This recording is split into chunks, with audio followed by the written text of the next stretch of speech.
जन्म नाही पुन्हा।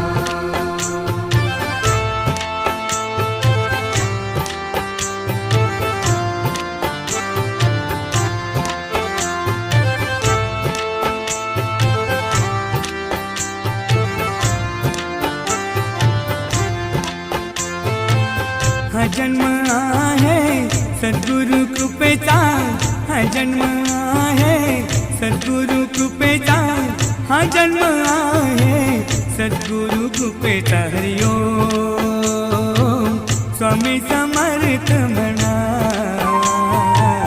हा जन्म